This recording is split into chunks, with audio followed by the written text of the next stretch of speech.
They sent all these philanthropists to Africa. We're going to inject the people against smallpox and diphtheria. These Africans living over there for centuries, man. Tens of hundreds of thousands of years. They're still living. Now they're dying from some unknown disease. Why? Because if America does not control the rich strategic metals that are found in Africa in the 21st century, she will not be a world power militarily. Somebody got to control it. So Africa is being set upon now, even as we speak. The conspiracy is being wrought. You remember the Tuskegee experiment, where they infected hundreds of black men with the most virulent form of syphilis and never told them that they had given it to them. You remember the polio epidemic? And back in the early 60s, we were getting polio shots. You don't know what the hell you're getting.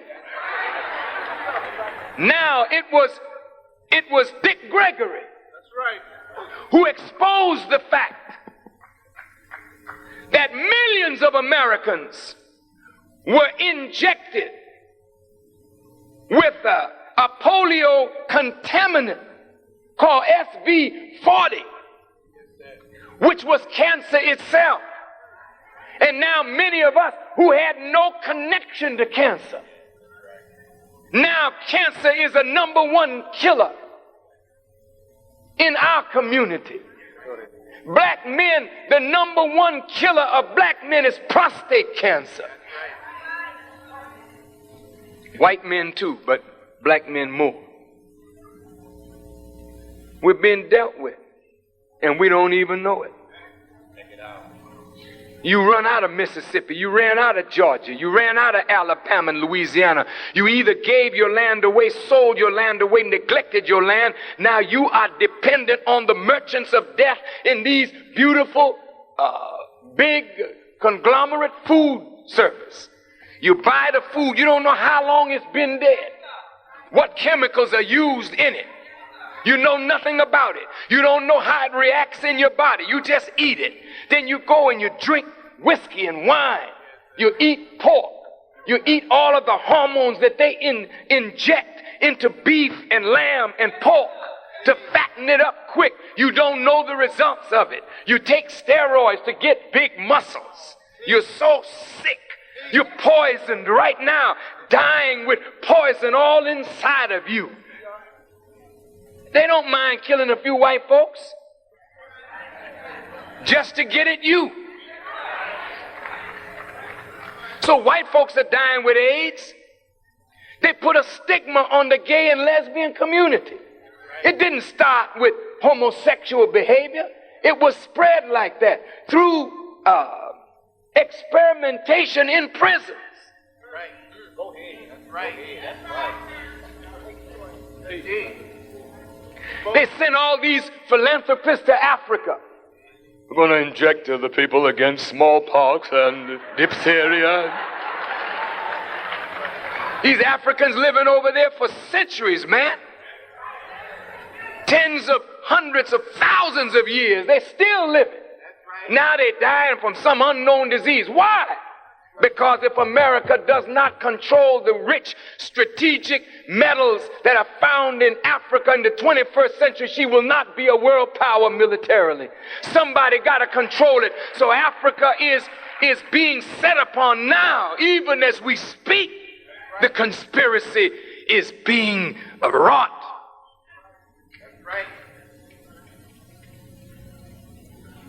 So here now we're dying of AIDS. And we found in Kenya a black doctor who developed the best remedy for AIDS. But because he's black, they will not admit it into this country in wholesale numbers. Low dose interferon. We got the exclusive rights to distribute it now. The nation. And we have doctors now with AIDS patients taking what is called Immunex. We have to rename it because some other company here has the name Immunex, so we call it Immuviron. But 97% of those that we're treating with AIDS are recovering now.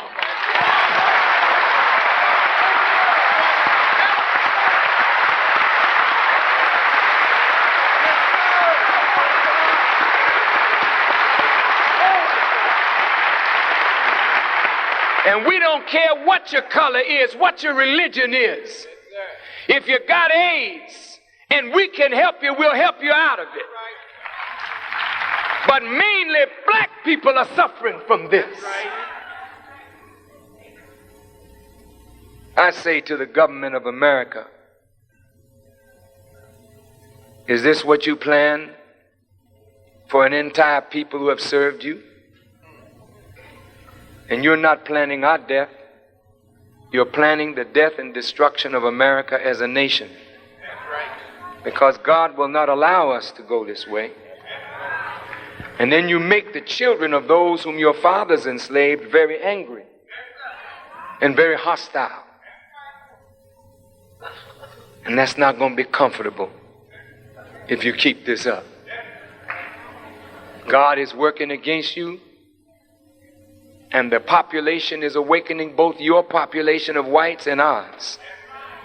And your own people are very dissatisfied with their government.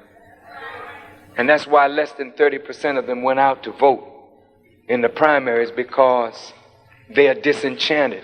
And when you got that many people disaffected and alienated and dissatisfied, you're going to have radical change in this country, just like you saw it in Poland, just like you saw it in the communist bloc. Don't you think that it can't happen in America? It will happen in America. Now,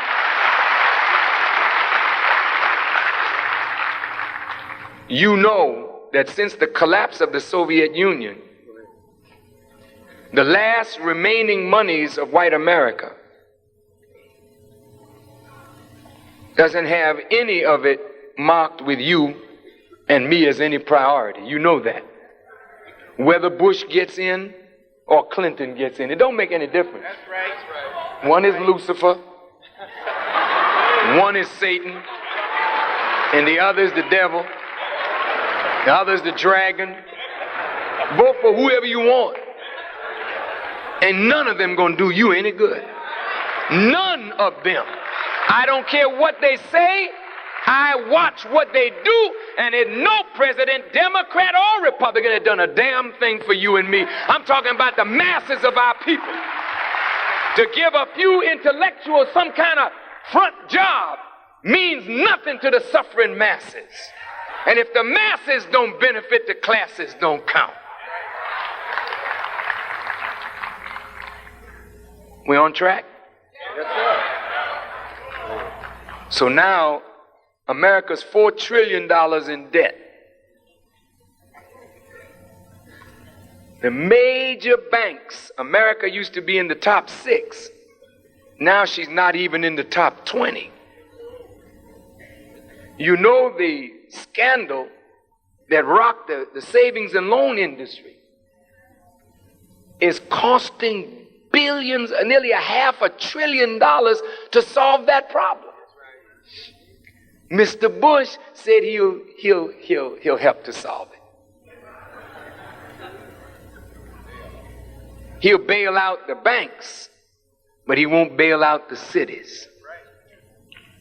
Whole states now becoming bankrupt. Just look at it now. Factories have moved out of America. White folks out of jobs. Their unemployment rate going steadily up. Ours steadily up. So if millions of whites are unemployed, where's your chance of getting a job? So now if you coming out of Michigan State thinking that you got a job waiting for you, brother, please. If we don't learn how to create a job, there'll be no job for us. Is that clear? All right. Now, since we are not a priority and they're moving against us, that is their plan. They're going to move 300 of their best counterintelligence espionage agents that they used in the communist world. They're going to use them now in the ghetto with the gangs. Now, what do you think they're going to do in the ghetto with the gangs with 300 of their best counterintelligence agents? Talk to me. Let me tell you what they got planned.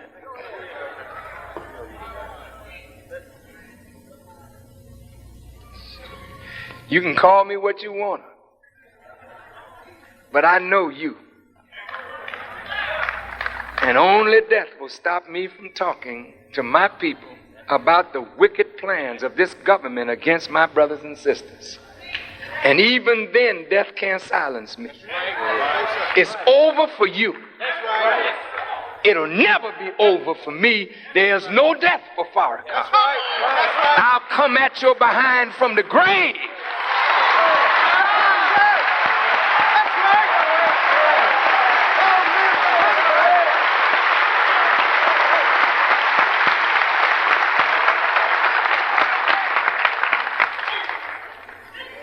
A billion people came to Muhammad after his death. Nearly a billion came to Jesus after his death. You don't kill men of God. Ain't no grave for a man of God. I didn't come from the earth. So the earth can't hold me. That's right. Come on, son. That which covers me came from the earth. But I come from God. And so do you. Only time the earth can clothe you is when you live for your flesh. Then you die in your flesh. But when you live beyond your flesh for the things of God that are eternal, there ain't no death for you. That's right. So Jesus said, don't fear the man that can kill the body. Fear him that kill both body and soul. Well, you don't have that power, white folks. You can't kill the soul. Best thing you can do is find some little cheap poison or something. But there's a God on scene today. Let me go on. I know it's getting late. But we got to get to solutions. We know the problem now. Y'all all right? Yes, sir. You sure? Yes, sir. Truth is hard, isn't it, brothers and sisters? If the government does not have us as a priority, and they don't, and what is their final plan? You know, the FBI head stood on television and said they're going after the gangs. And they're going to lock them up. And they're not going to give them bail. The gangs. Are the gangs really bad? You go in any white neighborhood, young white boys group together with young white boys. That's the nature of young men. And young men are impressed with physical exploits. So in white neighborhoods, city councils have all kinds of playgrounds for them. Basketball league, junior baseball league, police athletic leagues. You work off your aggressions, you see, in sports, and they turn the aggression into something healthy. In the black community, man, we ain't got no playgrounds. The brothers are playing on lots. They clean the garbage away and put a little basketball net up, and you know, that's pitiful. So those that don't get involved in that and don't get involved in boxing, they still got that macho thing as little young men. So we young men hang out with young men. We group together in our little corner of the ghetto where we live. And then we don't like the brothers that live over in that ghetto, corner of the ghetto. What you doing over here?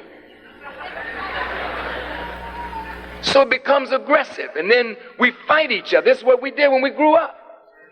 But now it's difficult because there's guns involved, there's drugs involved. It gets real complicated now. But it's really not the fault of the youth, it's the fault of those who are the stewards of that energy.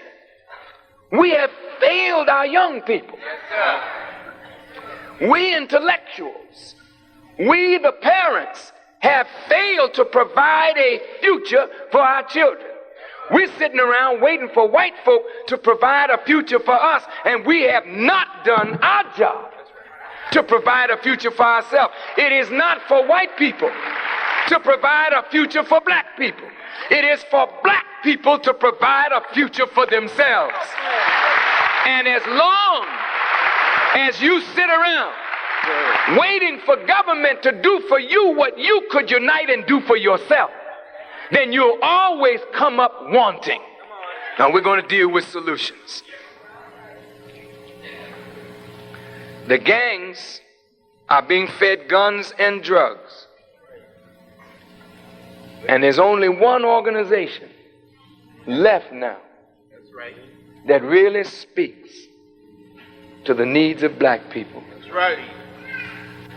I think the Detroit Free Press did a survey, or whatever they did. And I got a letter from a reporter from the Detroit Free Press, and they said that 42%, I believe, or more, of the black people that they polled said that the Nation of Islam seemed to have the solutions to the problems of black people. Newsweek magazine said that Farrakhan had from 26 to 32% of the black people with him. That's a sizable number. If the Detroit Free Press did their poll and between 40 and 50% of black people see the Nation of Islam as some sort of solution, and Jews don't like Louis Farrakhan and the Nation of Islam, and maybe the government, and not maybe, the government doesn't like Louis Farrakhan and the Nation of Islam. Now, don't you know that your rise has been the greatest fear? And any leader that can arise to attract masses of black people, they're terrified of such a man, particularly if they don't control him. So now the government has to move to destroy me and the Nation of Islam. I mean, these are young men that Allah blessed me to call out of the world and out of the filth and the garbage that they were involved in. And they've cleaned up their lives to try to make something out of themselves.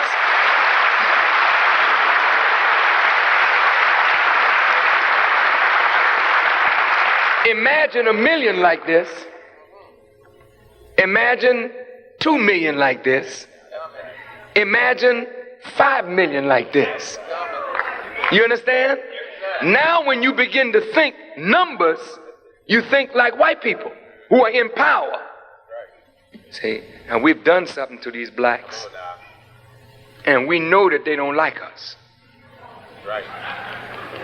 And if ever get strong, they're going to try to do to us what we did to them. Wait. This is the way they think. And it's written in the Bible. Pharaoh was frightened. He saw the children of Israel multiplying. And he said, come, let's deal wisely with them, lest they multiply, join on to an enemy, and come against us. So their plan was to kill all male children of the children of Israel. The Jews understand this history. And you notice the black male is being done in.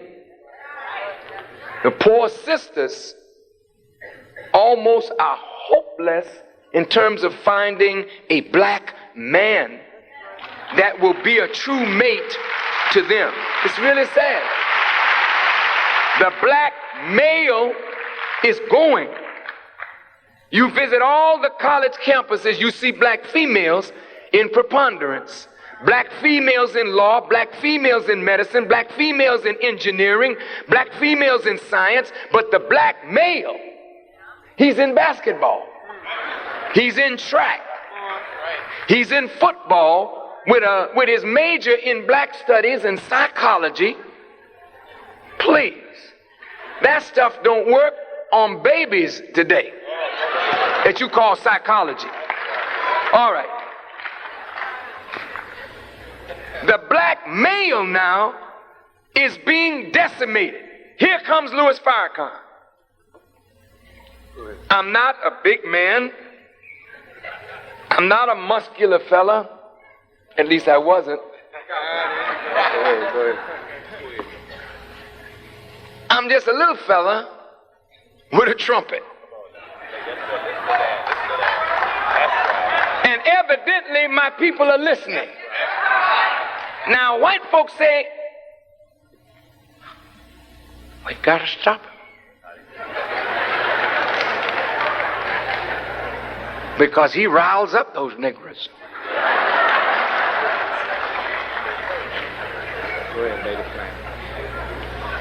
So how are you going to stop me?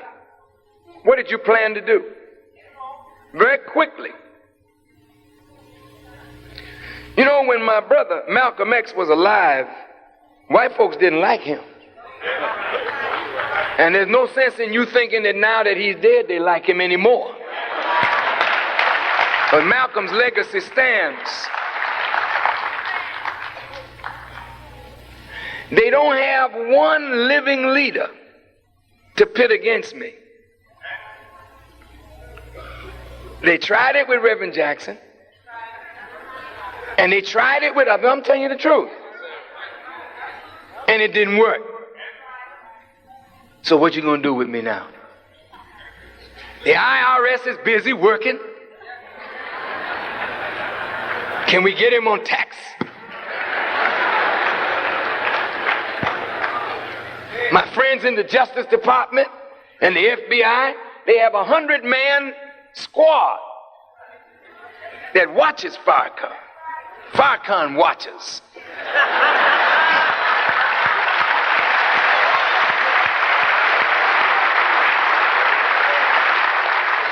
There's a scripture in the Bible, they wanted to take Jesus, but they feared the people. That's right. You wise. But see, black folk know that I'm just about the last one that they got. That's right. That's right. And black folk know that the government don't like me.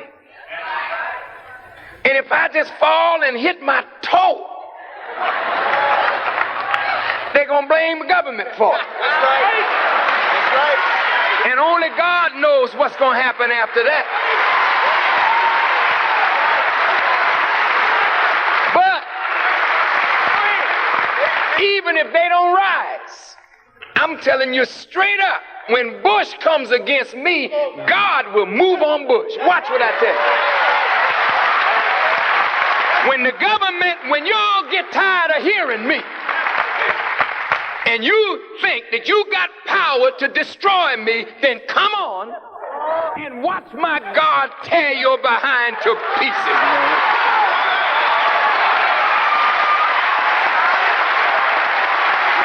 You see?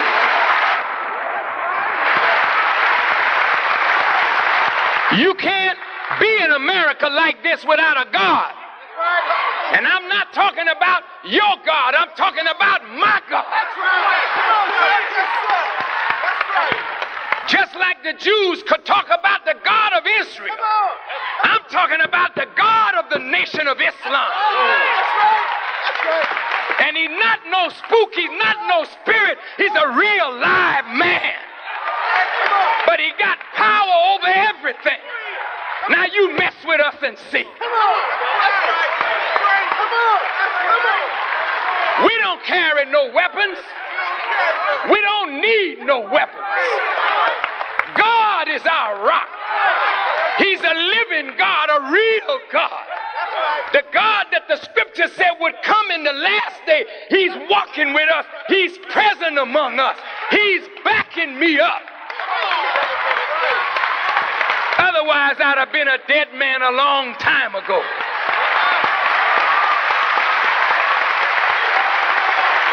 You say, Farrakhan, are you threatening us? Yes, I'm threatening you. I'm saying if you want to live, leave me alone. If you want to die, then come after me and sentence your children and your children's children to death.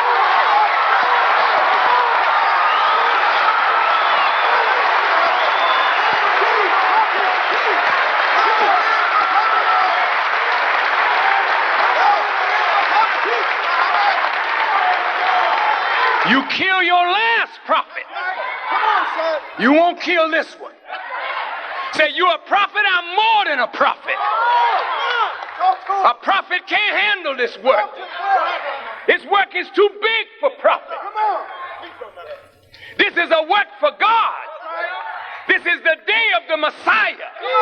This is when God is not to come. He's present in human beings, working through human beings for the benefit of human beings. And I'm one of those human beings in whom God is alive and active and working.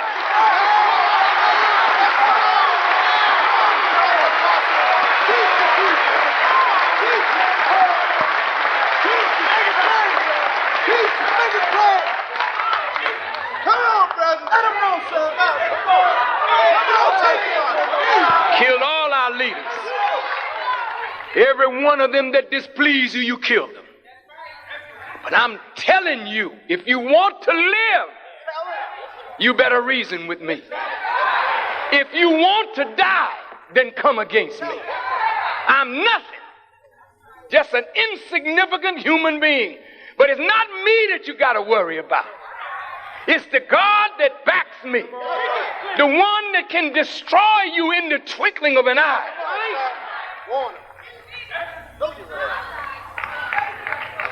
If I hadn't seen the arm of God, I would be petrified to stand and say the things I say. Because none of these men can really secure me. Only God can secure me. And I know that I walk in the valley of the shadow of death. You ain't got to tell me. But the Lord is my shepherd. And no question about it, I'm a rightly guided man. That's why in the midst of all of the opposition, I am successful. You can't turn the people against me unless God pleases. Do all that you can against me. But in the end, I'll be standing with the help of Almighty God. I'm telling you, black people, fear not. Our power is with you today if you jump up and get yourself together.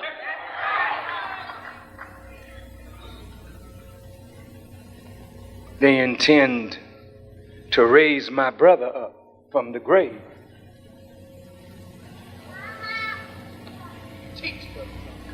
Right. Come on. See, they come, the reporters come.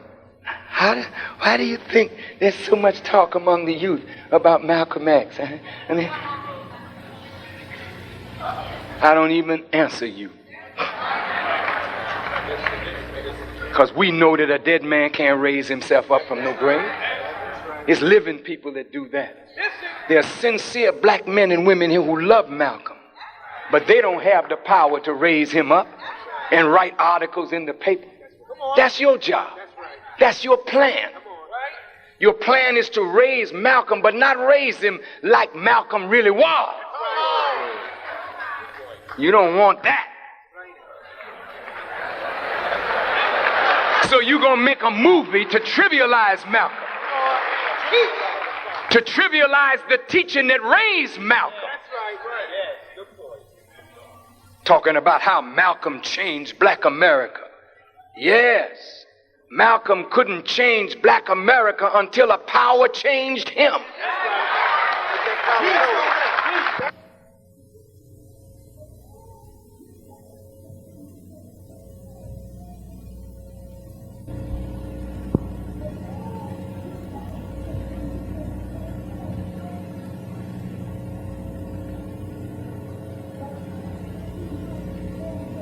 Yes, Malcolm couldn't change black America until a power changed him. That's right. Malcolm was like most of us, a hustler. He was a pimp. He was a robber, a thief, an abuser of women until he heard a word. And that word caused him to quicken to life mentally.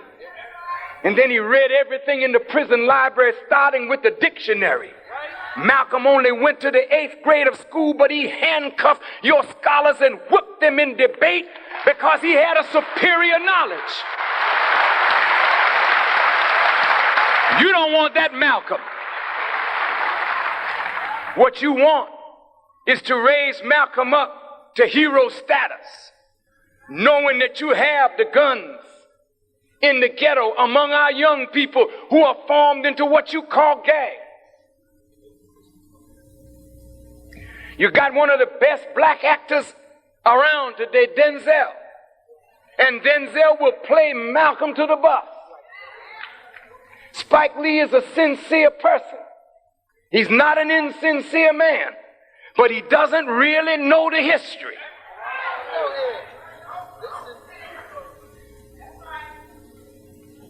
He knows what he knows.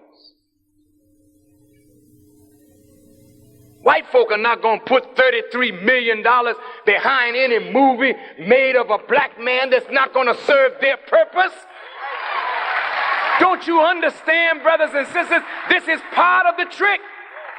Now you all got your X caps on. This is beautiful. X on your thigh, X on your cap, X on your shirt. What the hell are you talking about? What does it mean?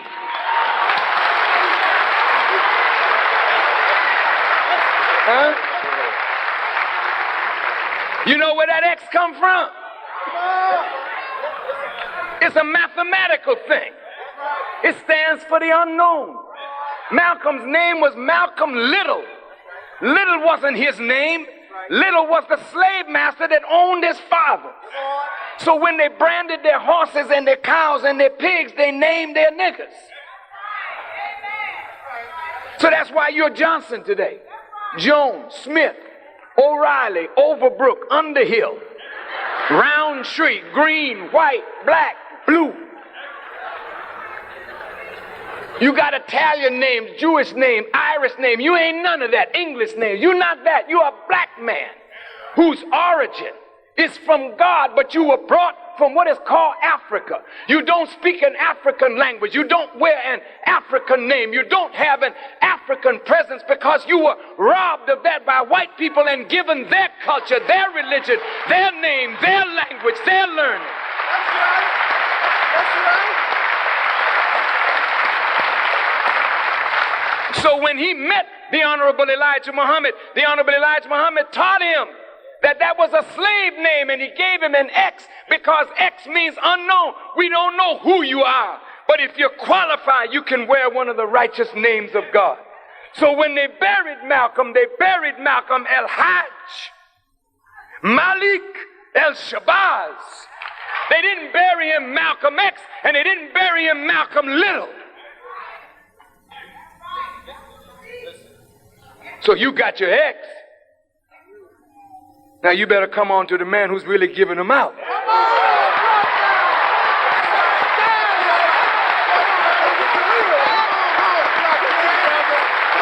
I don't want you to just have an X on your cap. I want you to be an ex-slave of white folk. So when you wear that X, wear it proud, brother. And when you walk down the street, say, yeah, I'm an ex-slave, I'm an ex-convict, I'm an ex-thief, I'm an ex-pimp. Yeah, that's what I am. But I'm not that anymore.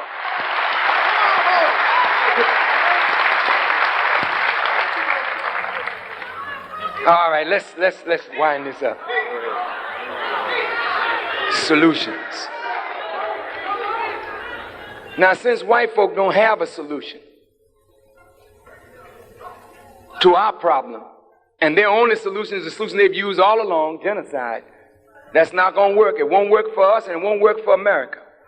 If you plan it, I'm telling you, America will go the way of Pharaoh. Just remember, Pharaoh's in the book for you. Because you're the modern Pharaoh. And all the white folks that are in this country, that are in this hall, see, you're tied to those prophecies even though you haven't done nothing to nobody. Because you are the beneficiary of all the suffering of these that built the country for you to inhabit and enjoy. Just remember that.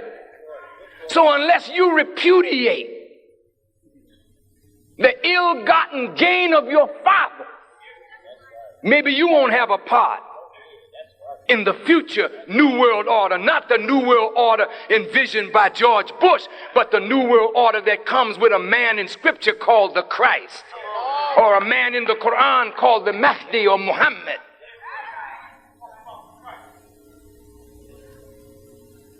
You won't be a part of that, because your hands are stained with the blood of innocent people whom your fathers murdered to give you the benefit. And you got to wash your hands of that. The Pope is going around asking the Africans to forgive white people for what they did. I hope he's not coming to America to ask us that.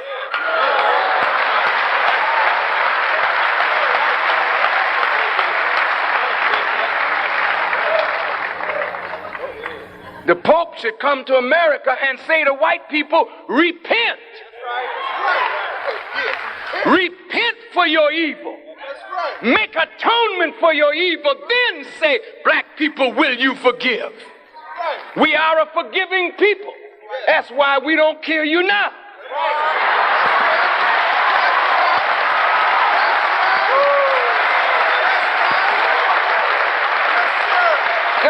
Am I sounding crazy? You let a Jewish person find somebody that was a part of their Holocaust. You don't see no forgiveness. They'll hunt them down, find them wherever they are, bring them back to Israel for trial and hang them. Well, we're human too. We got the same kind of feeling, only the heart of black people is much more compassionate. We are willing to forgive if you are willing to change. But if you're not willing to change and make atonement for what you did, then don't ask black people to forgive. You better petition God. Because he's present now and he ain't playing. It's judgment for America and judgment for the Western world. In fact, judgment for the peoples of the earth. Not going to get away with this solution. Since they don't have a solution, let us offer some to help America get out of this condition. I think that's nothing but fair that we should offer a solution. Now, some of our solutions may sound extreme.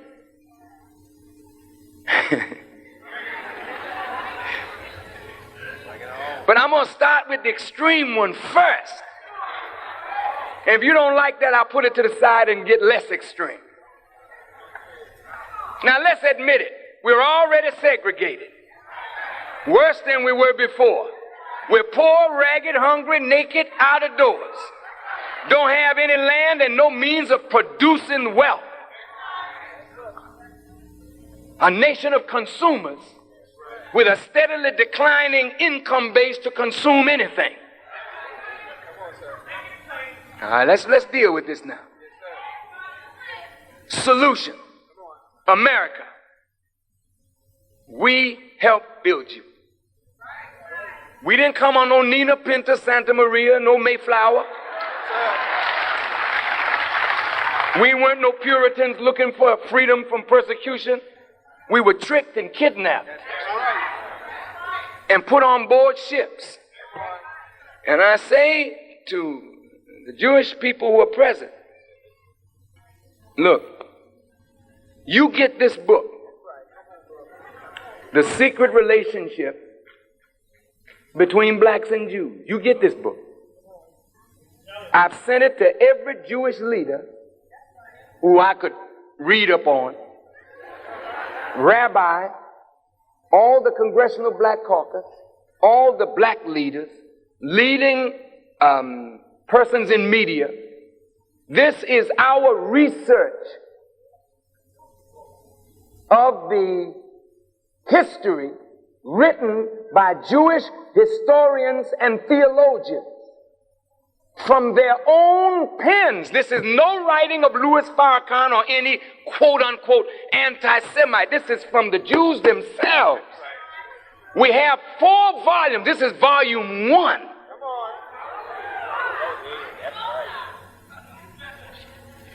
We did our homework. Now, Jewish people, writers, have told us that the Arabs sold us, our African brothers sold us, and what the Europeans did to us. But they have never documented what their own hands have done. This is not anti-Semitism. This is just facts.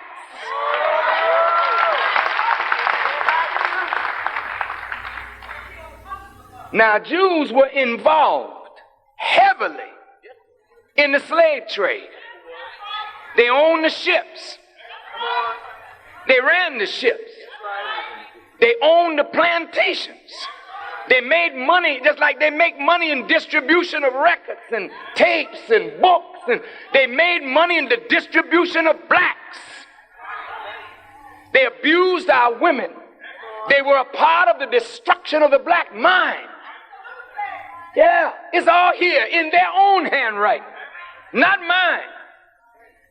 So when you want to call us anti-Jewish, we got enough evidence that we could paint you as totally anti-black, for you worked against every black leader from ancient slavery all the way up to today. Jews work to destroy our leadership, and they're doing it today the same as they did yesterday. Here's the record. Volume 1. Get it. Read it. Write me if there's a lie in here. It's you who told it against yourself. We went in your libraries and got it from your scholars. Jewish youth do not know this. Jewish children do not know this. They're being used by their wise elders. You need to read it. I'm not a hater of Jews. I never have been. You're not going to paint me with that. I will not hate you because of your religion. I don't want you to hate me because of mine. I don't hate you because of the color of your skin. I don't want you to hate me because of the color of mine. But if I dislike you because of your conscious deeds of evil against my people. That's what I dislike. That's right.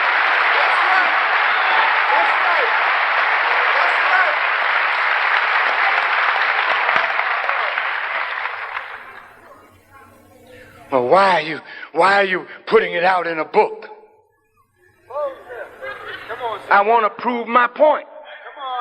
Blacks and Jews have a relationship. You all crying about Farrakhan is upsetting black-Jewish relationship. That's a lie. You're not going to blame me for what you're doing. Go ahead.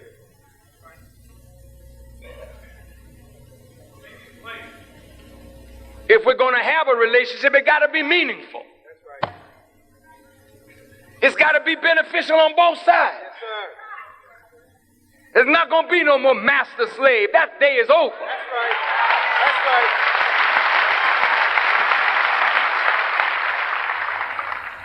We want a relationship with any human being on the earth that wants a relationship with us, but you will not have a relationship with us as no master-slave. That's over. We're too intelligent now to be enslaved by you or anybody else. We don't want you using us. That's right. We don't want you exploiting us. That's right. Michael Jackson is our Johannesburg. Come on. We ain't got no gold mine, but Michael is our gold mine. Come on. Michael Jordan is our gold mine. Right. Eddie Murphy is our gold mine. But who surrounds them? Where's the money going? Why do our artists die broke? Come on. Why is Sammy dead and his wife can't benefit? Come on, sir. Make it plain, sir. We entertain you and die, poor, ragged, and hungry, with a government breathing down our neck for income tax. When the hell do we owe you? Come on, sir. Solution. You just don't have no courageous men to stand up for you. That's right. And that's why they want Farrakhan out of the way, because I'm not a pussycat. Come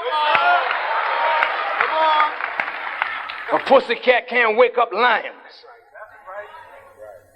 It's the roar of a lion that wakes up a lion.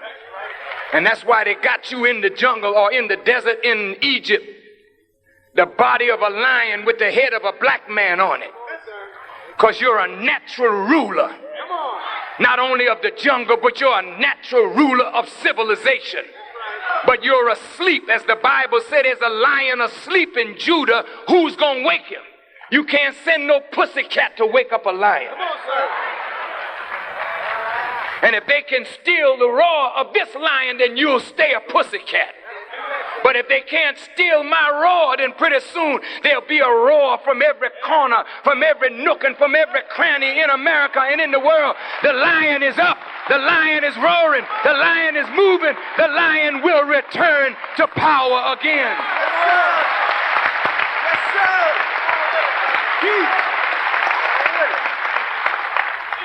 sir. Solution. The Honorable Elijah Muhammad says, since we built all of this for you, you don't want us. We're already segregated, but in a separated, segregated way. Segregation is separation forced on an inferior by a superior, with all of the modalities of life controlled by the superior from the outside. So that's the way we live in the black community. It's a forced thing. You live over there. After they gerrymander and redline and all that, you live there. When they get ready to shuffle you, they move you out. They call it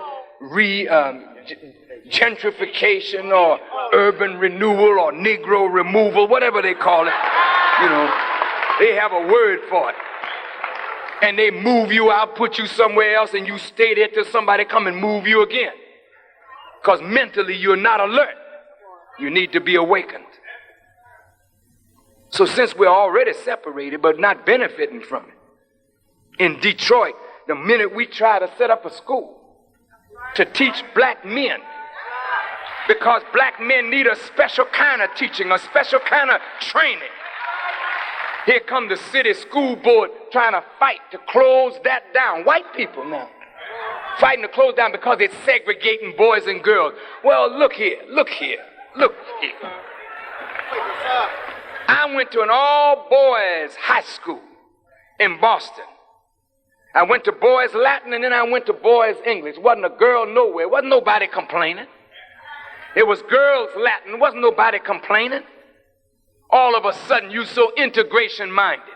You don't want nothing to get this black man awake. I say this to the brothers in Detroit who wish to educate black men. Look, don't look for white folk to support our freedom. If you want to educate black men, take them out of the public school. Let's start a school, if it's in our basement or the basement of churches, and make men out of these boys.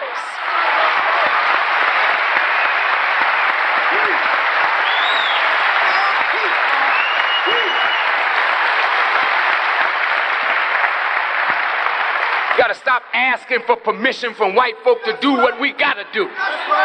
We don't need their permission. Take your children. Where we gonna get the money? Where you get the money to buy the liquor that you had?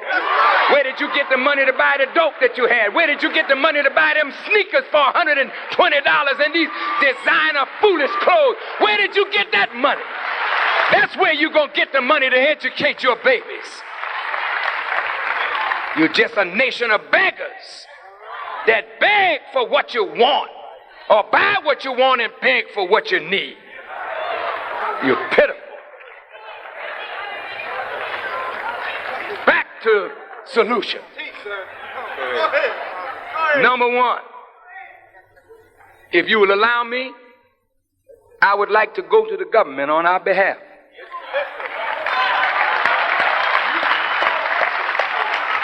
Well, why are you going to the government? While it's still in their hands. I'm giving the government a chance to right or wrong. Because in a little while, it's not going to be in your hands no more. We won't have to ask you nothing. But while it's in your hand and you got some power, you're going to have to use that power wisely, because you'll lose it if you don't use it wisely. So you still got some juice now. No reflection on the movie.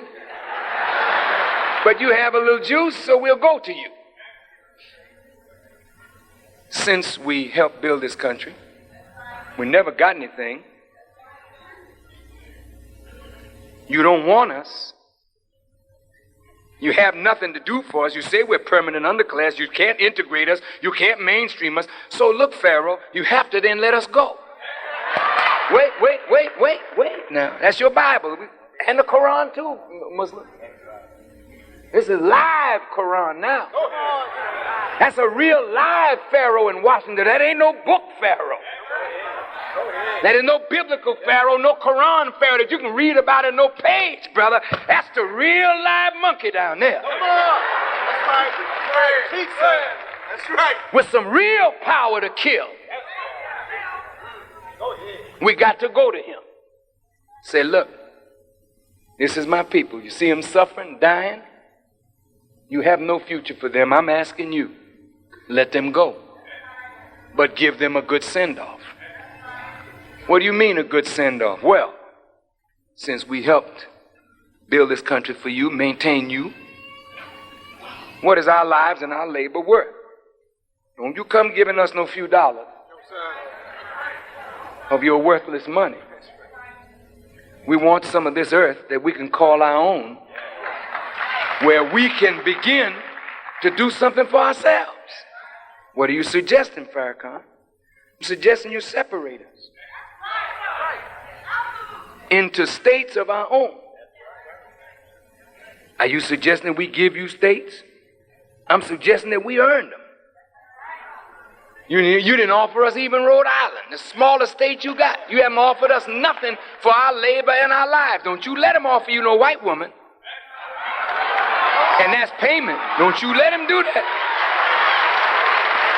Don't you let him do that. Or some of you will take the white woman and say all debts are paid.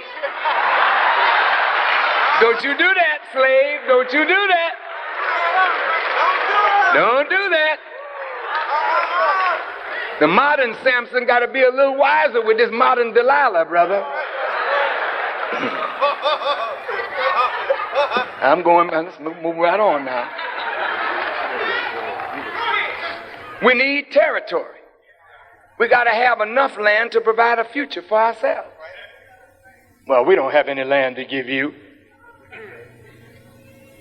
You don't? No. And we're not going to give you nothing. Hey, it's okay. Then let the plagues begin. You're going to let us go one way or another. You can't keep us. You know, when it's time for a baby to come out, mom can't hold it. Either the baby die or mama die or both die. That's the situation America's in right now. You're going to let us go, or you die, or we both die. But you ain't never going to hold us as slaves no more. That's over. That's over. Well, white folks saying, well, that's a very extreme solution. Separation, that'll never work. And some black folks say, I don't want to be in no place with all niggas. They out there. That's the way you think about yourself. But you've never seen yourself in a civilized state. You really are a wonderful people. You just have to be cleaned up. But you are a wonderful people. And you will make a tremendous contribution to the world when you are free of the ignorance that has made us slaves to false ideas and concepts. But you are a wonderful people. You just haven't seen yourself in your glory. You see yourself in your degraded condition. Malcolm was a sign of what you could rise to. And Malcolm didn't reach where he could have gone.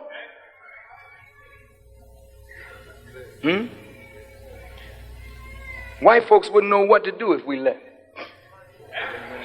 You know, at Olivet College, where are the students from Olivet? Are you here? Stand up, students from Olivet. Where are you?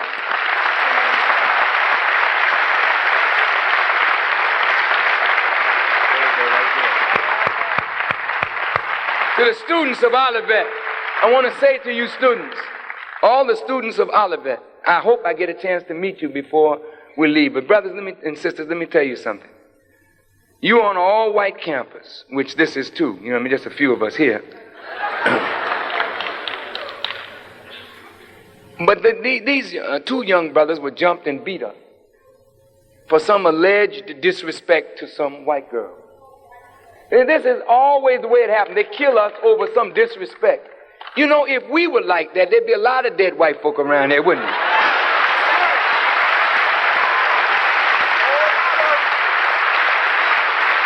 It's going to get like that, though. It's going to get like that in a minute. I promise you that. It's going to get like that. Now, the students from Olivet that were jumped on, beat up severely by 21 or 22 whites. They went to the president of the college. The president refused to stand with these students to give them justice over those who unjustly beat those two of our young people. Now, if the president of the college will not see that the students get justice, he would not expel or discipline any of those responsible. Exactly right.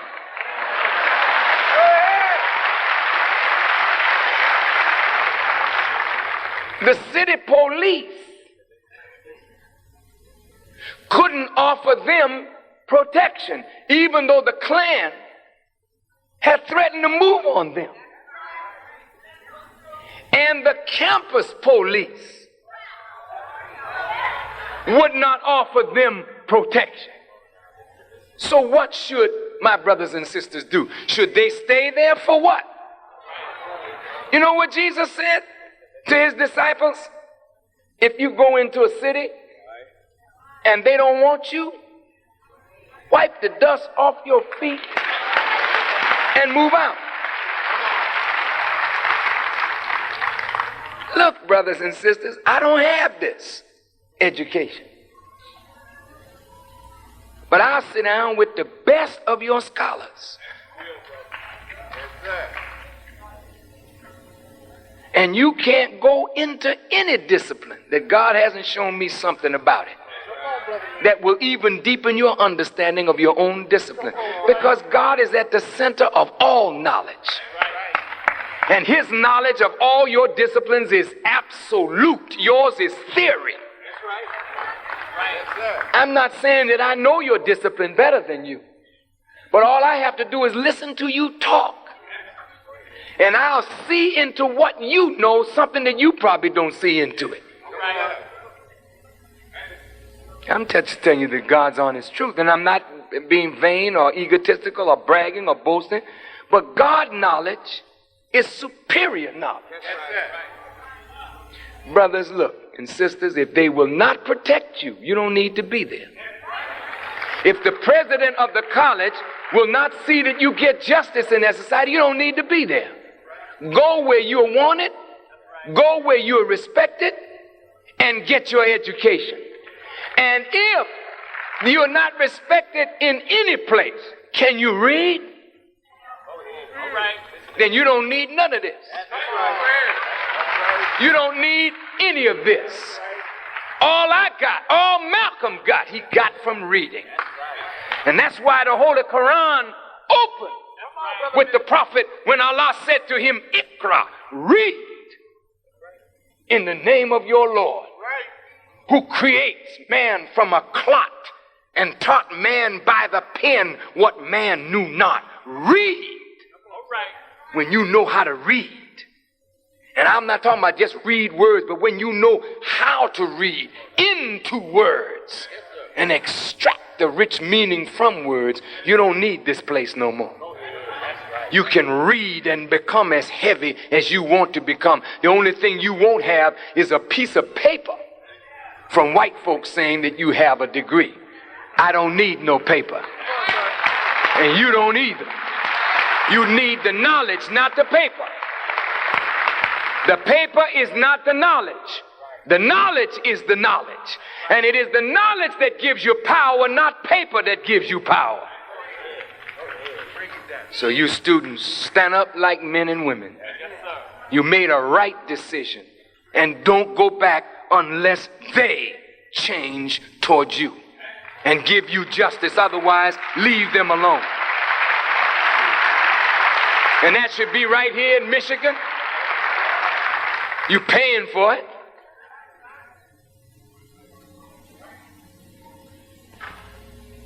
So, we want the government of America to separate us on land that is fertile and minerally rich, that has an outlet to the sea.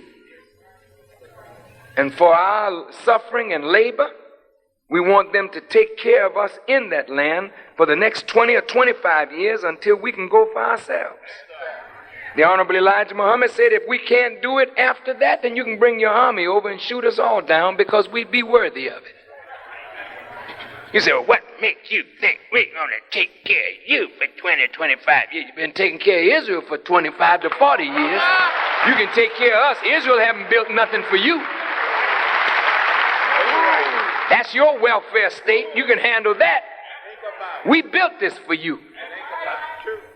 You can do it.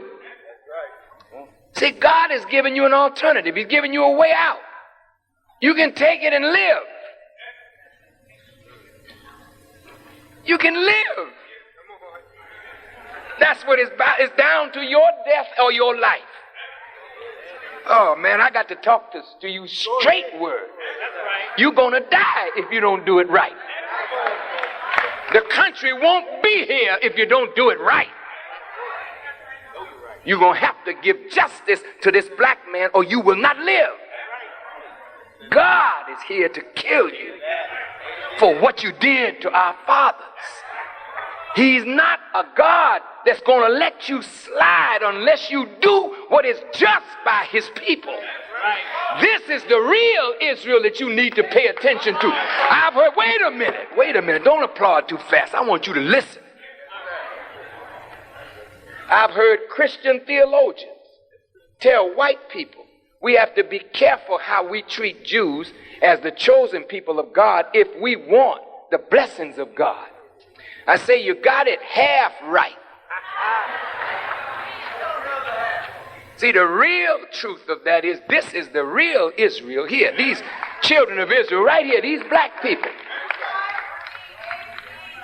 These are the real choice of God. And if you don't treat them right, the God that has come to deliver them will punish you for all that you and your fathers before you have done. He will visit the sins of the fathers onto the children, even to the third and fourth generation of them that hate me. I'm coming out of your book now. You're not going to escape today. Death is looking you in your face. The weapon of your destruction is already here. Go ahead. You have no power against it. The very forces of nature will be used against you. The insect world. All of God's arrows, he said he will spend on America. You haven't got nobody now to destroy you, America. You're the king of the hill, Bush. There's no more Russia. Nobody for you to be afraid of. But God said, I raised you up, Pharaoh. I made you powerful for my glory. I made you the powerful one that everyone would fear you and tremble and worship you as a God beside me, so that when I destroy you, the world will know that I am God, and beside me there is no other God. Yeah. This is the people that God is going to kill you over. This foolish people, this rapping, dancing, partying, crazy people that have become the people of God. You can take it or let it alone. Well, that's an extreme solution, and I don't think that's going to work, because I have so many black friends. I don't see, what are we going to do if Michael leaves us? How will we make it if there's no James Brown? What will we do if Carl won't run anymore? And oh my God, we won't be able to see Michael dunk again. Separation is drastic. But we got to make a future for our people, brothers and sisters. You can't be thinking about them few little homes and cars and whatnot that you got. You can't compare that to making a future for your babies. And the only way you can make a future for your babies is if you got something to build a future on. You got the knowledge, you got it out of all these universities, but there's no place to use it. And the only way you can use it is in a land or state of your own, because white people are not going to let black men become real men in a house that they control. They're going to be the master in their house, so you got to get a house of your own if you want to be a master in your house. You better listen, because if you don't listen, black man, you're going to get some whipping too, because you deserve one. Sitting around here like a damn bum. Go ahead. Go ahead. Go ahead. Begging white folk to do for you. If you don't take the road that God said you should take, which is to get up and do something for yourself. Stop sitting around begging white folk for a job. We got enough knowledge and power among ourselves to create jobs, to build a future. All we need is a start. And the government of America should provide us with that start, since we gave her hers. That's right. That's right. Now you may say, well, that's extreme, and it ain't going to happen. That's what Pharaoh thought. But when death came in and started killing their firstborn, that's what Passover is all about. Come on, ain't it, sir? Ain't that what Passover is about? Yes, sir. Come on now. The death angel came into Egypt. That's that. And everybody that didn't have an X, not on their cap, Make it plain, sir. but everybody that didn't have an X Go ahead. on the gatepost of their house, dipped in the blood of a lamb, then the death angel would pass over that house that had that mark. But every house that didn't have that mark, death came in and killed the firstborn out of every house. And it was that death plague that caused Pharaoh to say, let them go. Tell Moses, take his people and get the hell on out of here. Then after he said that, then Pharaoh decided to kill Moses and his people. And that's when God killed him. And his body floated to the surface, and we have the body of that Pharaoh in the museums in Egypt, where you can go see it. He's left as a sign for Bush.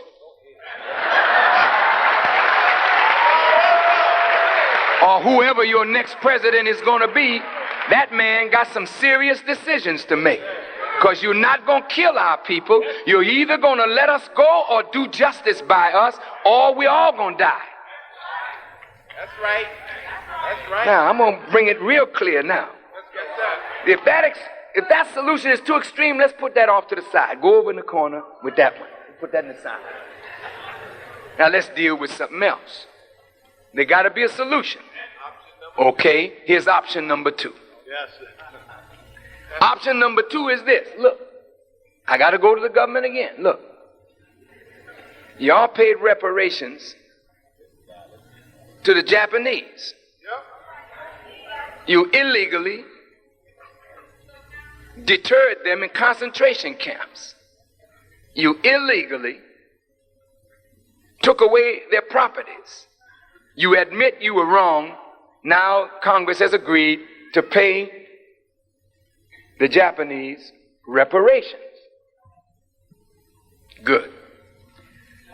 Germany is paying Israel and Jews reparations right now for their Holocaust, which they should do.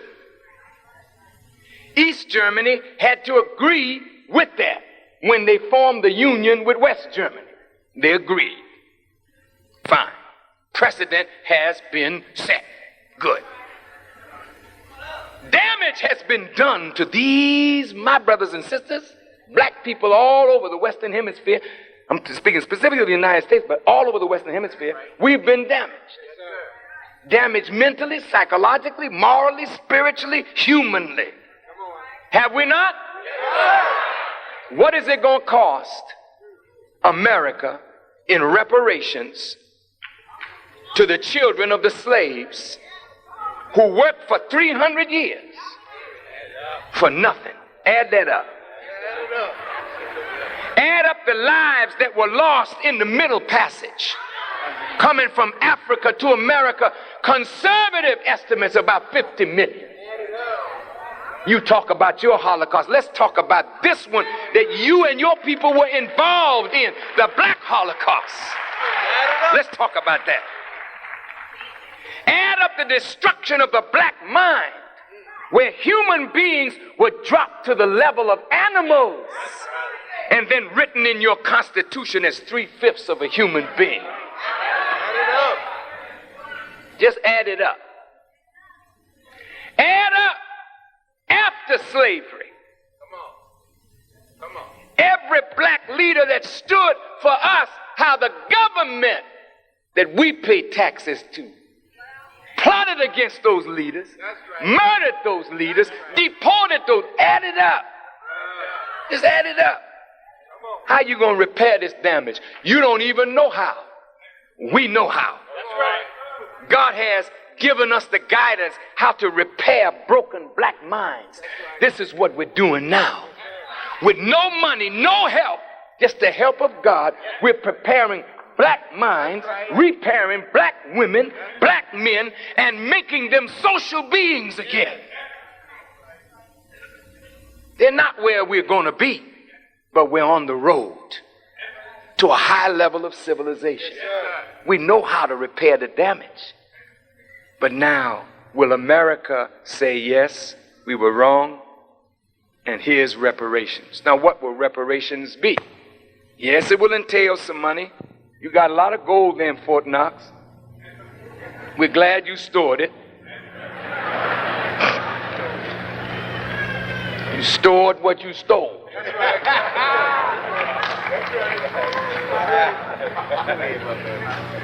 You say, these are radicals. We'll never do that. Fine. Then you lose it all. You know, God can take this country from you. Just like you took it from the Indians, it can be taken from you. In fact, it's in the process of being taken from you right now. You've nearly lost it and don't even realize it.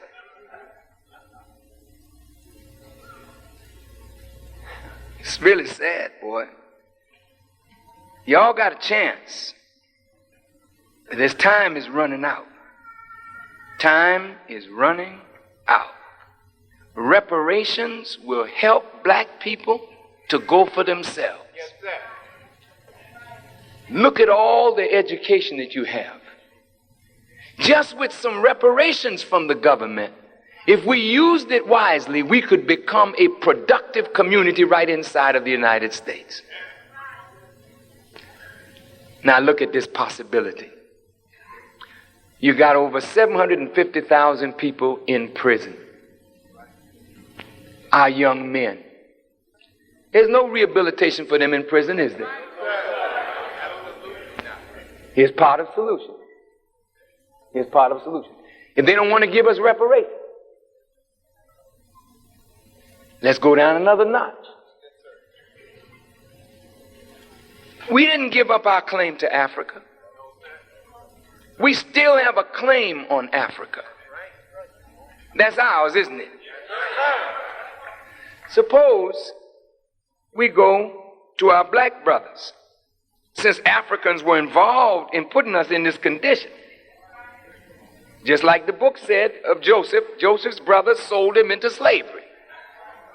And we were sold by some of our own people. We're here now. Okay.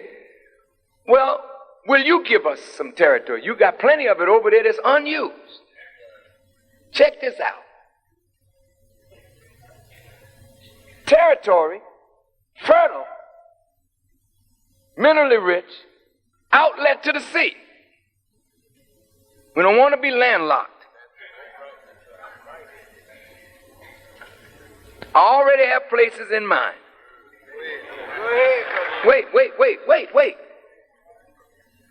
You got a sign out there in the harbor, give me your tithe. You're poor.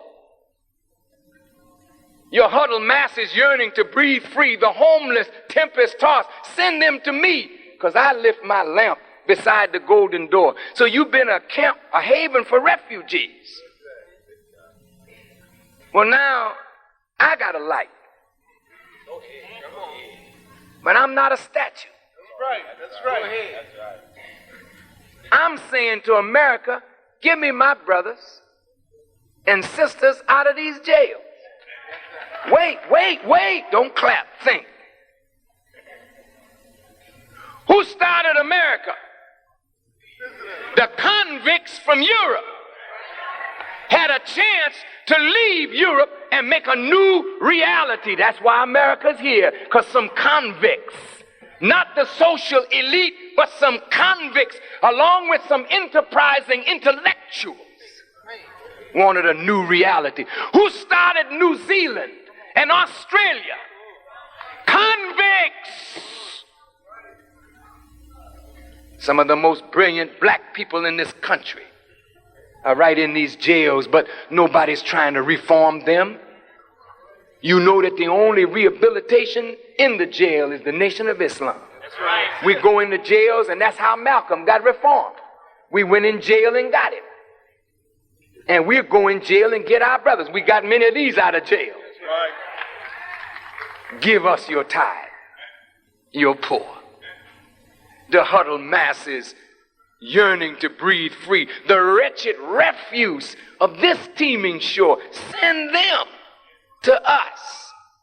Look, you got people running all over the world trying to find a place to dump toxic waste. These are wasted human beings.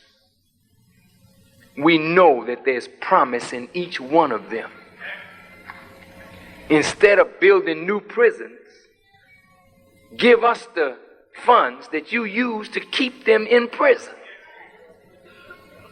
And let these brothers, along with intellectuals who have no job and no future, take your learning and our people and start a new reality. Just like the Jews were ceded land and started Israel and got an oasis in the desert. Why not give those brothers a chance to build a new reality? Give them dual citizenship. You gave that to the Jews. We got citizenship in a land in Africa, citizenship here. We deserve that. We deserve that for what we put into this. We deserve that. Many of the brothers and sisters don't want to go nowhere. I don't blame you. Because this is where we work. This is where we sweat. This is where we bled. This is where we died. This is where we ought to be able to build a paradise. Now the last option is, if you let our brothers go, some of them to Africa, and start building a new reality for us on the continent, where our learning can help the continent, because if Africa doesn't come up, none of us are up. When China went up, all Chinese in America went up with China. As Mexico goes up, all Mexicans in America go up with Mexico.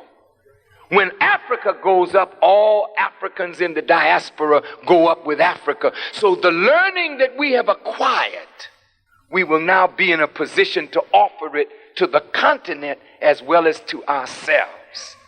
Isn't that beautiful? Now that means that there's a home in Africa for all the brothers and sisters in the diaspora. Now, check this. Meanwhile, back at the ranch,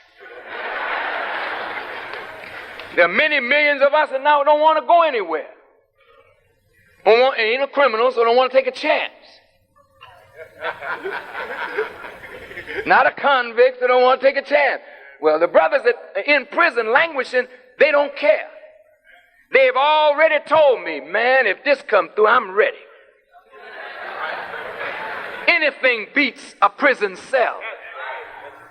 And if they know that they're carving out a future for their people, you'll see the best that is in them come out, just like the best in Malcolm came out once the garbage was washed away, a man was born. These black men are all great.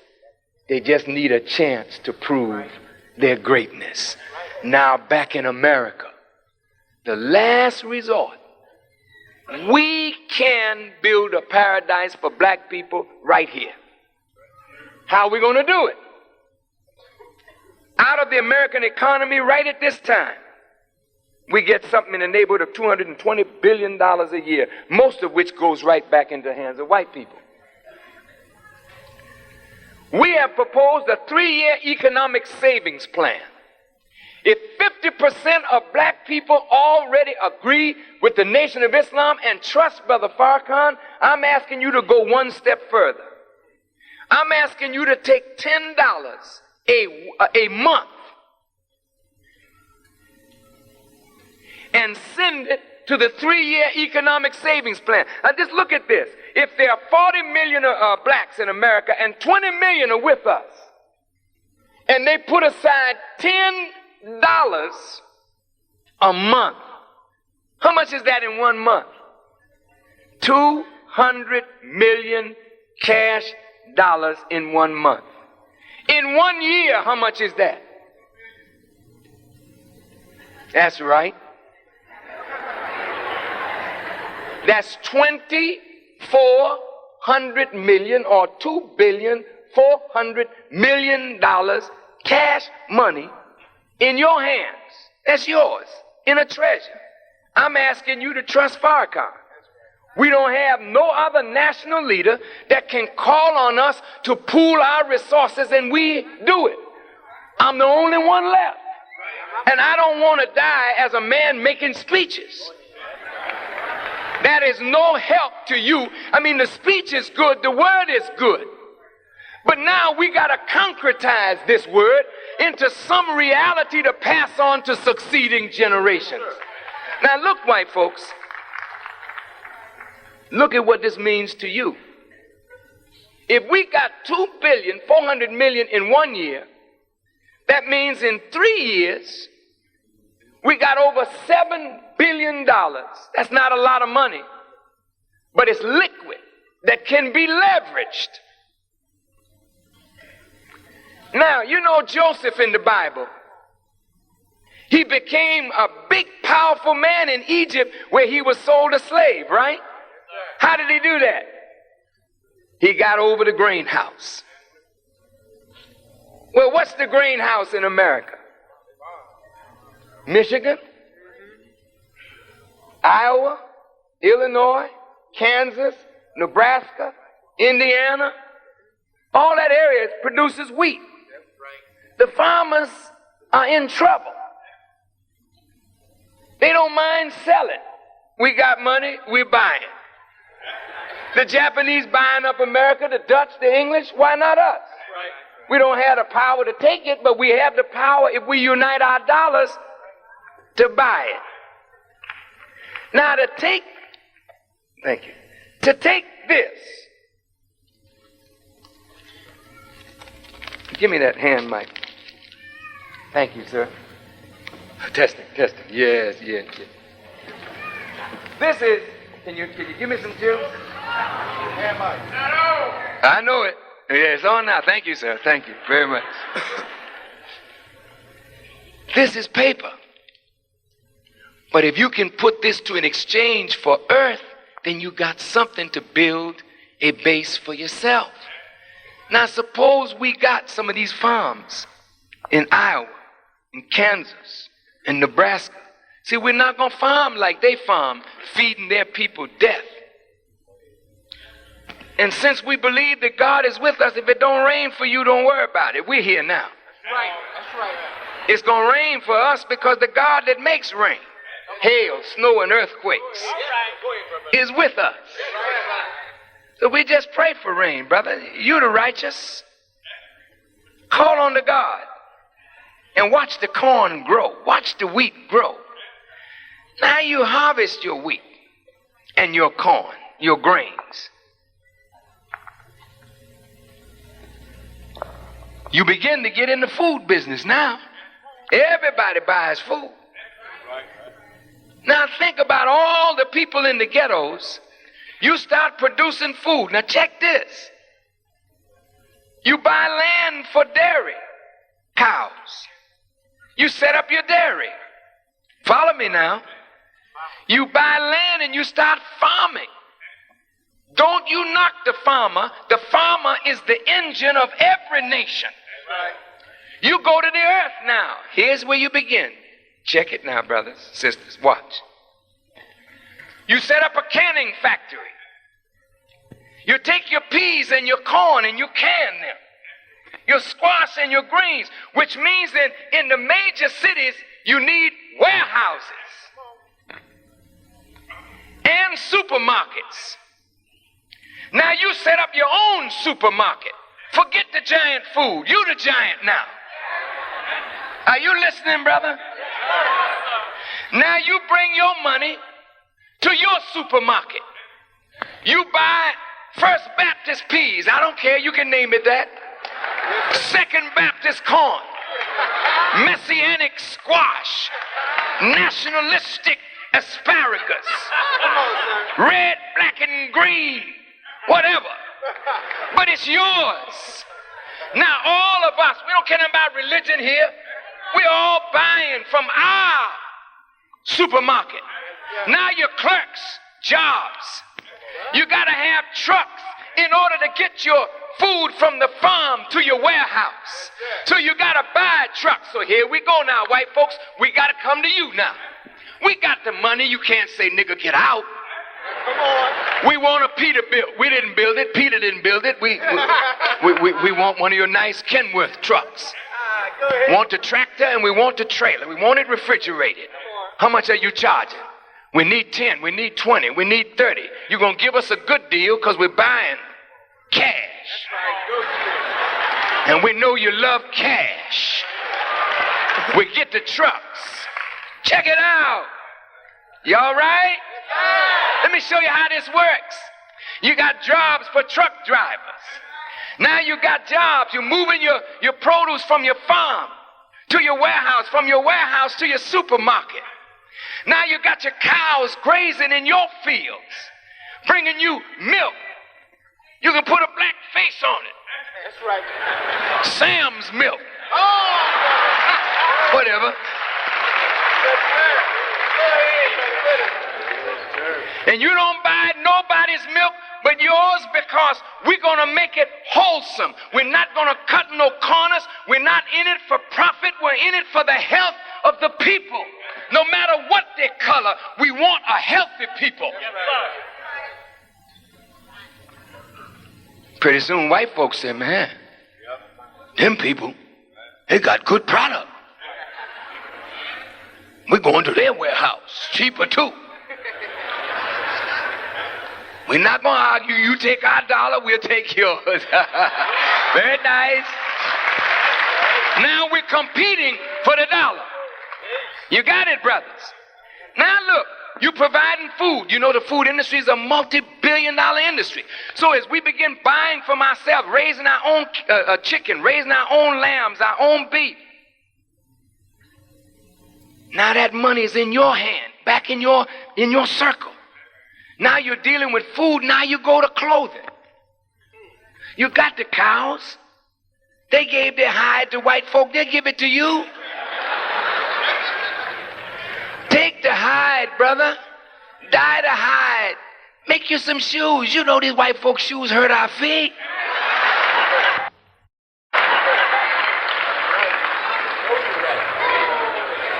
Ain't got feet like ours. When you walking in the field all these years, because there with no shoes on, you develop a strange kind of foot. Can you imagine all these shoes we buying from Italy, we buying them from Spain? It was a black man that revolutionized the shoe industry. Why not let's do it again? Now you start making shoes. You like sneakers? Sneak up on something yourself. Say, look here, brothers and sisters, look. Everybody that got sneakers on, raise your hand. All right, now, is it real rubber in there? If it's real rubber, you know who's producing the rubber? That's your people. Now, you see, you're not a black man from America. You're an international human being. You got your brothers and sisters all over the world. You got $7 billion. Now you're international, baby. You don't go with no shopping bag. You go with a ship. Hey, understand? You ready? Our sisters don't need to be dressing in those sacks. Put them in silks. Your brother's over there making the silk. I mean, the worm is making it, but they got it. They sell it to us. Then you start designing clothes. Don't let these people design for you with a splitter all the way up here. You buying something with the back all the way down here out, and you paying big money for no fabric. Cut all the way down here. When the babies see you, they start crying, thinking it's feeding time. You know what I mean?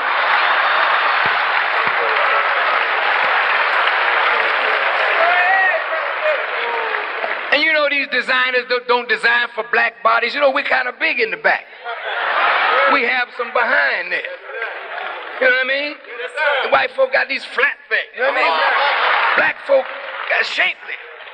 And you buy these designer clothes, you hiked up, you know what I mean? Down in the front, up in the back. You know, you look like hell walking with your big self in that. We got an African presence. So you got to cover that. Take some it takes yards of fabric.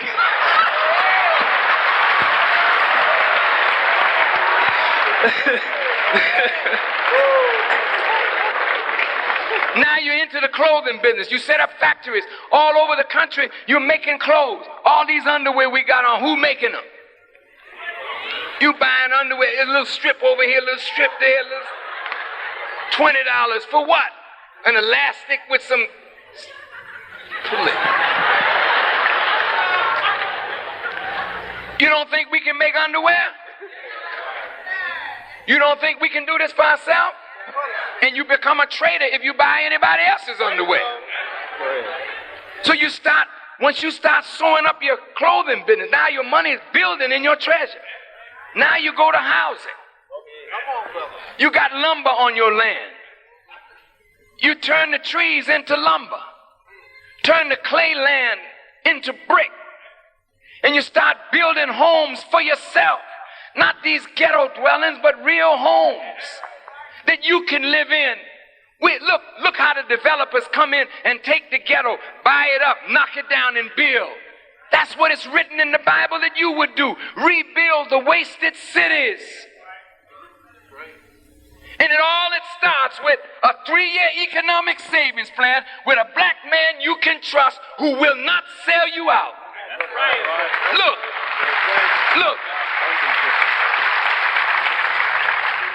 You set up your own national banking system. Take your money out of white folks' banks. They're not giving you nothing for it. Put it in your own bank. Then use your own money to develop an economy for yourself. Now, you enter international trade. Look at the Caribbean. The West Indies is full of the best kind of fruits, vegetables, rich lands. Why don't you and I invest? Right now in Ghana, if we had the money, we could go and invest in gold and diamonds. Don't we need gold and diamonds? Paper is not going to be the medium of exchange in the future. It's going back to gold. You don't have any? Oh. Well, then let's take this paper before it gets useless and go and invest in Ghana, in Africa, and let's start mining gold and mining diamonds. That's how the Jews got rich. That's how many of the Arabs got rich. They're now in Africa mining gold. Well, hell, they mining our business. Go ahead. That's right. Go ahead. Now, when you start thinking like this, before you know it, you become a respected people. Because now you're wealthy, you're becoming economically independent, then you set up your own schools. You start teaching yourself. You set up your own hospitals. You cannot trust people who experiment on you. You don't have a hospital nowhere that's yours, not even clinics. So we start making medical care for ourselves. Before you know it, we have come up from the bottom. And you know what? White folks said that if we keep making babies the way we are, in less than 100 years, we'll be the majority population in the country. Isn't that something? Took everything from us but left us with a weapon. Black man is firing at will.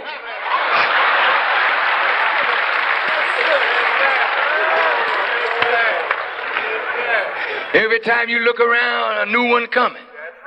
Then if you have any unity with the Hispanic community or the Native American community, don't you realize that economically and politically in less than 100 years, you can become a power in the land where you were sold as a slave? So you got a presence in Africa now, just from taking your young men. You got a strong presence in America.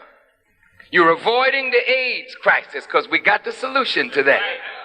Now you start cleaning up your act. Stop disrespecting yourself and your women. And you begin to show civilized behavior like righteous people. Then white folks start taking their hat off to you and say, are these the same people that our fathers destroyed? Look at them. And I'm saying this to Jews and Gentiles alike. You can have a share in this. Because if you would turn now and help this to become a reality, because the black man has to do for himself. He can no longer depend on you. But if you help him, God gives you credit for that. Then the sins of the father don't have to descend on their children, because you did something to right the wrong in a just way, not in a false and hypocritical way, but in a just way. You don't have to marry our sons and daughters if you don't want to, because we don't want to marry your sons and daughters. You have yours. I don't like to see black women with white men. I don't like that. I don't like it. I don't like it. I don't either. And I'm telling you something, sister, I'm coming after you. For you are ours, and we're going to fight for you. We're going to get you back. I know we lost you temporarily because we have not been the men that we should be or could be. But you are ours, and you're the best friend that we've ever had beside God. And we need to go get our women back. I don't like seeing black men with white women either. I don't like that. I know you say I'm a racist. And you can boo me if you want to. And when they get finished beating the hell out of you, brother, you'll come home.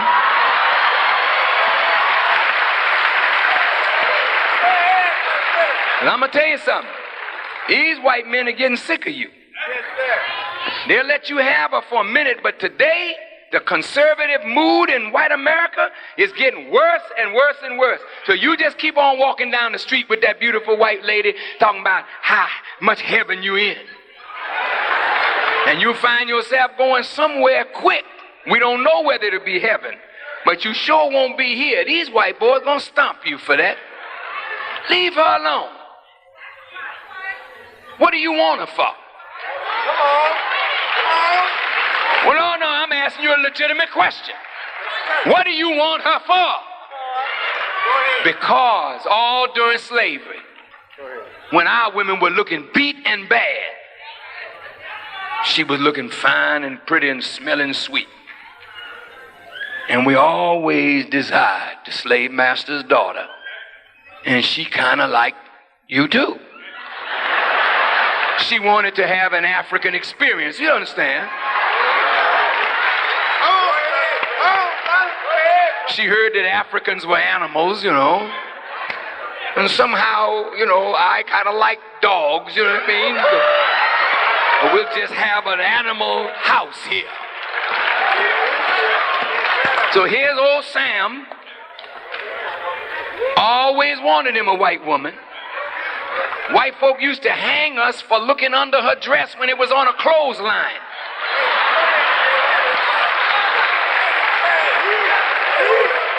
Now he's undressing his white woman and sending her to you. You can't play football today, you got a white woman. You can't play basketball today, you got a white woman. So that if you become a star tomorrow, that money not going into your family, that money going somewhere else. Look here, brother. You don't want this black woman because she'll challenge you. And you don't want no challenge.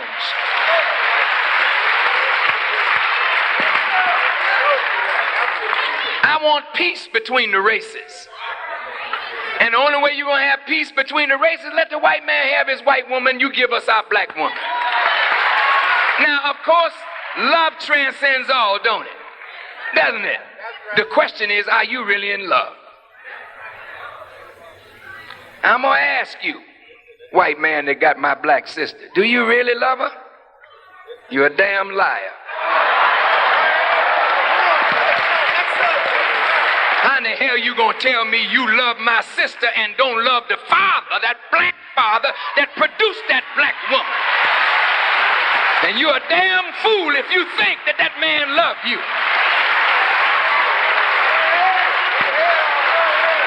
Don't talk that damn foolishness to me. You're dealing with somebody who knows you. You don't love her father. You don't love her uncle. You don't love her brother. You like her because she is pleasure. She's different. And she's crazy.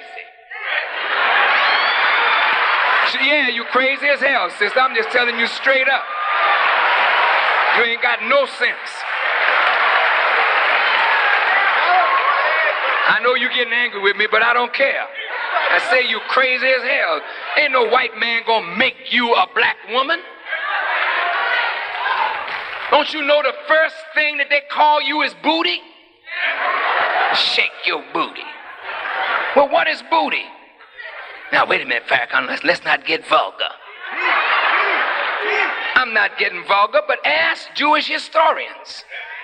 When they conquer the male, the prize is the female. When you destroy the man, you go into the woman. You give her your seed. You give her your mentality. You give her your education so that she will make children after the conqueror and not after the conquered. So you think they're doing you a favor by showing you some kindness, opening a damn door for you, carrying your books for you? They want to get in your thighs. No, listen to me.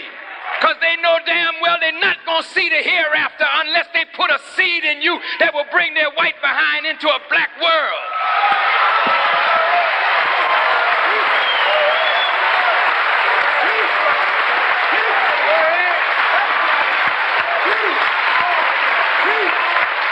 You didn't hear me, did you? I know that's raw. But white folk are thinking, how am I going to get into the hereafter? Come on, sir. Teach. They use you. Come on. Sweet talk you, because your black man don't know how to talk to you. Come on. You don't know how to talk to her brothers. That's right. You trying to talk under her dress every time she try to get a meaningful conversation with you. You're like a dog.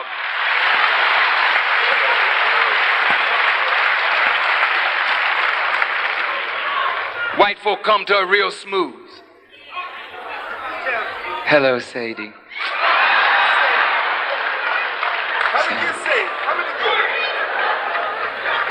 You know, I've really never had an experience with colored people. I mean, African Americans. I'm so confused. I'm so confused.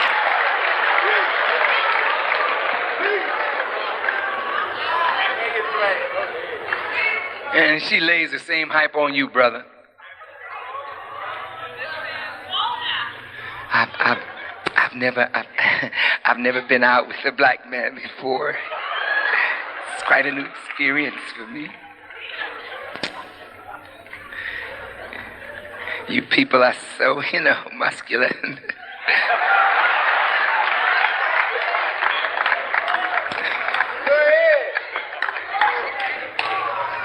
Man, look, come on home. Here's your woman that has gone through slavery with us, suffered with us, took our abuse, had children for us that we never supported. Now, if you got anything to give, let's give it back to her. I'm not ruling out that in the future, love can transcend race and color and religion. It can. But there's too much wrong here that needs to be righted before that kind of love can take place. And don't tell me nothing about you a Christian. I don't even want to hear that. You love everybody but yourself. I love everybody. Farrakhan coming. That man, I can't stand him. Mm-hmm. You love everybody. Don't that include me? So you love white folks who've deceived and destroyed you, but you don't love yourself and your own people. So I'm saying, lastly, that these are solutions, and we've got to work them. I don't want to see our people destroyed, and you don't. We can't wait for others to clean up the ghetto. That's our job. We can't do it with religion alone. It's got to be economics. And we have to develop the right economic solution. And anybody in here that studies, I've offered you something that is simple, but it allows me, what good is it for me to be popular and not be able to turn that popularity into something constructive? I'm going to be gone one of these days. I don't know. I don't know whether it's soon and I don't know whether it's long. That's in the hands of God. But I know this. It's more important that we do something for our children that come behind us than to concentrate on a cult of personality. I don't need people to worship me. I'm not worthy of worship. I don't need people to honor me. Honor belongs to God. Worship belongs for God. I'm a servant of God and your servant. And I want to serve you better than I've ever served you. And the only way I can serve you in this critical hour is if you trust me and you know that I won't sell you out. That's right. Then that $10 a month, if we do it for 3 years and can raise that kind of money, we can start making a future for ourselves. And white folk will benefit from our making a future for ourselves, and America will benefit. Then genocide will go out of their minds because of the constructive things that we do. But if we keep going like this, their answer will always be what it was historically. And only you and I can change that answer. I need your help, brothers and sisters, to do it. And I am pleading with you in the name of Allah. We don't have a lot of time. And if we don't work a solution will be worked. If we don't work a solution will be worked. It's on you.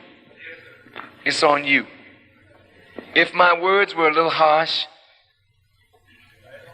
I ask you to forgive me for anything that I might have said that offended you. But sometimes the shock value of words have a stimulating effect, because tonight maybe you won't sleep as comfortable because you'll be tossing and turning and thinking about things that your brother said. I love you very, very, very much. And I would be willing to give my life today, this very minute. If giving my life would free you, I would give it right now. Because I have no reason to live except to see you free, justified, and equal. And believe it or not, white folk, I would like to see you become human. I would like to see you become human in this. Now, wait. I'm not trying to put you down. I'm not saying you're not human. And we all have potential humanity. We're not human yet ourselves. Human means that you have risen to the point where your mind is developed with mastery over this humus, or that which comes from the earth. But when you are mastered by color consciousness, when you can only think color, think biology or sex, or think material, you are not yet human. You have to rise up into a divine morality and consciousness to become a human being, and then grow to your divine essence. And that I would love to see all human beings grow to, no matter what the color. But in this case, a wrong has to be righted first, and a solution has to be offered, and genocide is not the answer. So I leave you, my dear brothers and sisters. I thank as one, from the depth of my heart, for your work, for your suffering, and for your standing firm. I know you love the video, and if you have been able to watch up to this level, then don't forget to subscribe to this channel and turn on the notification button so that anytime I upload any great content, you will be notified. I'm always your guy, De-Graft Amoako. Thanks for watching.